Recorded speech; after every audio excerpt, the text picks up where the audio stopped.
Did you vote? Are you gonna vote? Oh, will you ask people that you know to vote, please? And will you ask them to vote for me?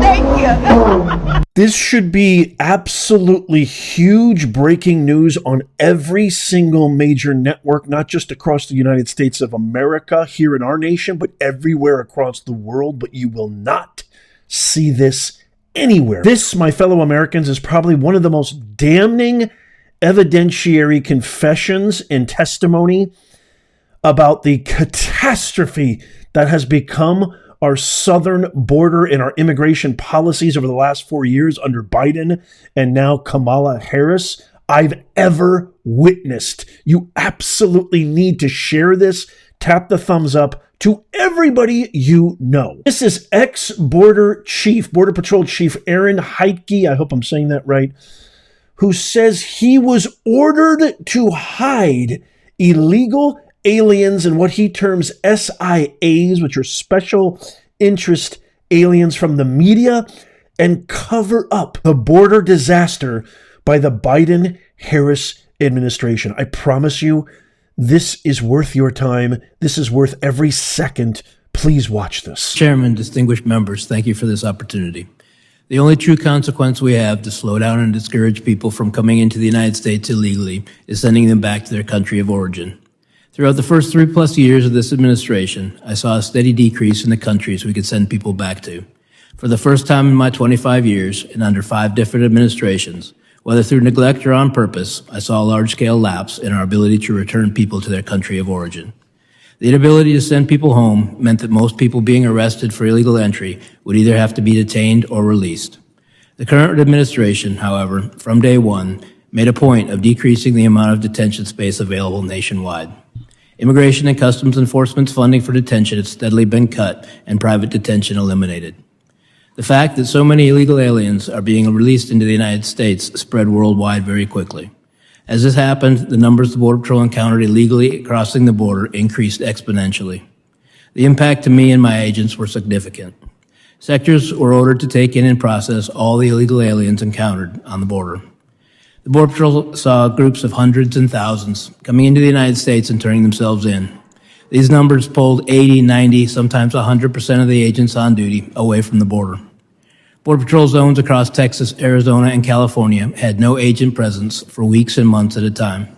Those who did not want to be caught could simply walk in. We have no idea who and what entered our country over this time. Throughout 2022 and 23, I sent agents to Texas and Arizona to count gotaways. Those sectors could not even put enough agents in the field to see what they'd missed. Simultaneously, in San Diego, we had an exponential increase in significant interest aliens. These are aliens with significant ties to terrorism. Prior to this administration, the San Diego sector averaged 10 to 15 SIA arrests per year. Once word was out the border was far easier to cross, San Diego went to over 100 SIAs in 2022, well over that in 2023, and even more than that registered this year. These are only the ones we caught. At the time, I was told I could not release any information on this increase in SIAs or mention any of the arrests. Wow. The administration was trying to convince the public there was no threat at the border. Oh my God. Fentanyl is another issue. The San Diego area sees between 80 and 90% of the methamphetamine and fentanyl seizures annually for our entire country. With little enforcement at the border, these drugs were coming through en masse. During my last year in San Diego, the price for a single pill of fentanyl, for example, went from $10 to 25 cents. To make matters worse, during 2022 and 23, I had to shut down San Diego traffic checkpoints, which are critical for drug interdiction, because the resources had been diverted to the process and release mission. The large numbers also had and still have a negative impact on the San Diego community. I had to release illegal aliens by the hundreds each day into communities who could not support them. To quiet the problem, 2 flights a week were provided from San Diego to Texas. These flights simply brought aliens that would have been released in San Diego over to Texas. Each flight cost approximately $150,000. This was the administration's way to try and quiet the border-wide crisis. Once these flights were stopped and the releases continued, California saw the true economic impact. I received calls from the governor's office, local mayors, and hospital administrators asking me if we could keep injured aliens in custody so the federal government would pay the medical bills. Through pressure from the administration, my headquarters became more interested in the fiction that being portrayed in the media and not at all concerned with reality. Each time we asked for help in dealing with a new issue, it fell on deaf ears. Unbelievable. At times in San Diego, we had 2,000 or more aliens sitting in between the fences asking to turn themselves in. I was told to move them out of sight of the media. Wow. Meanwhile, Border Patrol agents are continually forgotten and neglected by the media and this administration. These agents deal with death, women and children that have been raped, abused, trafficked, bought and sold, families that have spent months in terrible conditions, sickness, and despair. If you look at the dramatic rise in the number of suicides within the Border Patrol, it is directly correlated with the migrant surge. The agents have been pushed beyond their limit, and this has greatly impacted their physical and mental health. Wow. While current numbers of aliens crossing our border are lower in comparison in recent months, there's a reason for this. After nearly 4 years, this administration finally started to ask Mexico for help in slowing down the traffic through their country. This and other actions make a difference, but why has it taken so long? All of these tactics were being used before this administration took office. Only This for election administration purposes. stopped or greatly limited them. That's the only reason. I'm also concerned this will not be maintained. The problems we are facing at the border have solutions. These solutions can be quite simple and cost far less than the mess currently occupying so much time and money.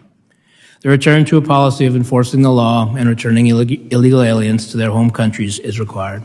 Thank you. Border Patrol agents are pushed to their maximum capacity where suicide rates are at the highest they've ever been amongst Border Patrol? I never even knew that. Fellow Americans, there's no other way to categorize this other than a word that I don't use lightly, and I understand the full gravity of what I'm about to say.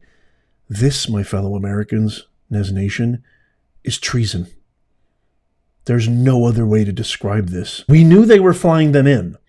We knew that we had record-breaking, as the data and the analysis, me doing my own due diligence, qualitative and quantitative research, reflects.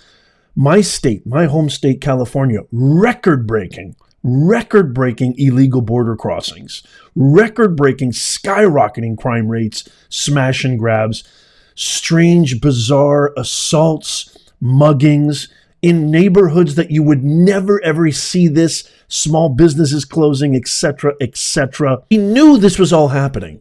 We knew it was happening. We know why it's happening. Now you have actual confirmation from an ex-border chief who loves his country. You can tell this guy's a patriot. You can tell he speaks the truth. He's speaking from his heart. This should break every single American's heart. This should be enough conclusive evidence to put Vegetable-in-Chief Biden behind bars and completely disbar and ban Kamala Harris, if not worse, from ever even thinking or being in the vicinity of seeking office in any capacity in our United States government. We know they want the votes. We know they're flooding these illegal immigrants into swing states so they can essentially form the uniparty, long-lasting, and sway the electorates over the next 10, 20, 30, God knows how many years.